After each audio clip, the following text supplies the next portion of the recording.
రాజ్యాంగం కల్పించిన మత స్వేచ్ఛ హక్కును పరిరక్షించి దళితులకు న్యాయం చేయాలని కోరుతూ దళిత క్రైస్తవ జేఏసీ ఆధ్వర్యంలో కాకినాడ జిల్లా కలెక్టర్కు వినతి పత్రం సమర్పించారు. ఈ సందర్భంగా దళిత క్రైస్తవ జేఏసీ అధ్యక్షులు సాధనాల రాజాజీ, పివి రావు మాల మహానాడు జాతీయ అధ్యక్షులు పండు అశోక్ కుమార్లు మాట్లాడుతూ గత నెల రోజులుగా కాకినాడ జిల్లా వ్యాప్తంగా దళిత క్రైస్తవ జేఏసీ ఆధ్వర్యంలో దళిత క్రైస్తవ హక్కుల సాధన యాత్రను నిర్వహించడం జరిగిందన్నారు.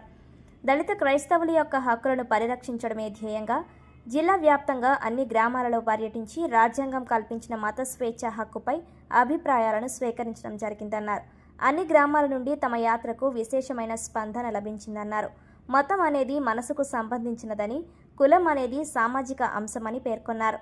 డాక్టర్ బిఆర్ అంబేద్కర్ సాంఘిక సామాజిక అంశాలను దృష్టిలో పెట్టుకొని రిజర్వేషన్లను కల్పించడం జరిగిందని, దానిని ఆర్థిక అంశంగా తీసుకొని కేంద్ర ప్రభుత్వం దళిత క్రైస్తవుల మత స్వేచ్ఛ హక్కుకు భంగం కలిగించే విధంగా వ్యవహరించడం అత్యంత దారుణమన్నారు.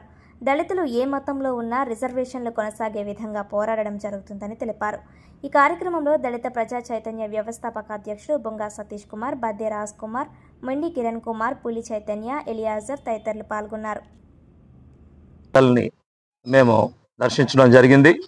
మేము కోరుకున్న దానికన్నా, మేము ఊహించిన దానికన్నా అనూహ్యమైన స్పందన దళిత వాడల్లో వారికి జరుగుతున్న అన్యాయాన్ని బట్టి వారు చూపించిన ఆ స్వరవి లేకపోతే ఆ యొక్క అభిమానం చూసినప్పుడు మా గుండెలు ఎంతో భారభరితం అయ్యాయి. ఎందుకంటే ఇవాళ ఏదైతే ప్రెసిడెన్షియల్ ఆర్డర్ ఉందో 1950 ప్రెసిడెన్షియల్ ఆర్డర్, దాన్ని క్యాన్సిల్ చేయాలి. అలాగే రాజ్యాంగం యొక్క ఉద్దేశం మత నిర్బంధం ఉండకూడదు, మతాన్ని బట్టి కాదు కులం వేరు మతం వేరు. ఎందుకంటే ప్రతి దేశానికి చరిత్ర ఉంది, ప్రతి దేశానికి కల్చర్ ఉంది, ఆచారాలు ఉన్నాయి. కాబట్టి కల్చర్ని తీసుకొచ్చి ఈ దేశ కల్చర్లో కులం అనేది ఒక భయంకరమైనటువంటి విష వెపన్గా మనం చూడొచ్చు. It's a better weapon. కాబట్టి దాన్ని నిర్మూలన చేస్తే దళితులకి రిజర్వేషనే అక్కర్లేదు, కానీ అది జరగటం లేదు. ఈరోజు కూడా దళితుల మధ్య దళితులకి ఇతర వర్ణాలకి మధ్య వివక్షత కనబడుతూనే ఉంది. క్రైస్తవుల్ని దళిత క్రైస్తవులు అంటున్నారు, లేకపోతే ఎస్సీ క్రైస్తవులు అంటున్నారే కానీ క్రైస్తవులుగా ఎప్పుడు కూడా వారిని చూడలేదు. ఈవెన్ కలెక్టర్ అయినా, ఎమ్మెల్యే అయినా, ఎస్సీ ఎమ్మెల్యే ఎస్సీ కలెక్టర్ అంటారే తప్ప వారిని మన కలెక్టర్ గారు, మన ఎమ్మెల్యే గారు అనేటటువంటి పరిస్థితులు కూడా అంత పెద్దవాళ్ళకే లేనప్పుడు సామాన్యుడికి ఎక్కడ దొరికింది న్యాయం? కాబట్టి ఏదైతే రిజర్వేషన్లు లేకపోతే ఇవన్నీ కూడా దళిత క్రైస్తవులకి ఉండవన్నారో అవన్నీ రాజ్యాంగ వ్యతిరేకం అనేటటువంటి ఉద్దేశాన్ని ప్రజల్లోకి తీసుకువెళ్లే చైతన్య యాత్రగా ఈ సాధన యాత్ర జరిగింది. Thank you. ఈ సాధన యాత్రకి మద్దతు ఇచ్చిన వారందరికీ కూడా శుభాలు తెలియజేస్తున్నా. అలాగే ఈరోజు కాకినాడ జిల్లా కలెక్టర్ గారు మరియు మెజిస్ట్రేట్ వారికి మా మెమొరాండం ఇచ్చి వారిని భారత ప్రభుత్వానికి ఈ ఇష్యూని తీసుకెళ్లవలసిందిగా కూడా కోరడం జరిగింది. Thank you sir. ఉద్దేశం ఎస్సీలు ఎవరైనా మతం మారితే వారికి రాజ్యాంగపరంగా వచ్చే హక్కులన్నీ కోల్పోతారని ఈ మధ్య ఒక పాస్టర్ గారికి సంబంధించిన తీర్పు అయితే ఇవ్వడం జరిగింది. అది 1950 ఆర్డినెన్స్ బేస్ చేసుకుని ఇవ్వడం జరిగింది. 1950లో దళితులు ఎవరు కూడా క్రైస్తవులు కారు.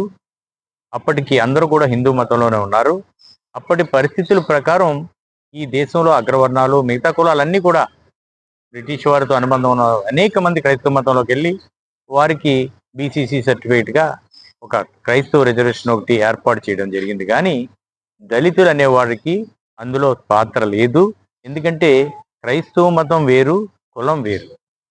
కులం అనేది మనతో పాటే వచ్చేది. వాడు ఏ మతంలోకి వెళ్ళినా, హిందూ మతంలో ఉన్నా కులం అదే వస్తుంది. అలాగే క్రైస్తవ మతం అనేది కూడా క్రైస్తవ మతంలో ఉన్న కులం ఎక్కడికి పోవట్లా, ఇది దళిత క్రైస్తవుడుగానే చూస్తున్నారు. ఇప్పటికీ అంటరానితనం అనేది ఎక్కడికి పోలేదు. ఈ అంటరానితనం అనేది పూర్తిగా నిర్మూలించినప్పుడు రిజర్వేషన్లు తీసినా మేము అంగీకరిస్తాం. అలానే మీకు నిజంగా రిజర్వేషన్లు తీసి అందరినీ ఐక్యం చేయాలనుకుంటే ఈ దేశంలో ఉన్న భూమిని అంతటినీ పంచండి అని మేము ప్రభుత్వాలకు కోరుతున్నాం. అది అనేక సంవత్సరాలుగా మేము చేస్తున్న స్లోగన్.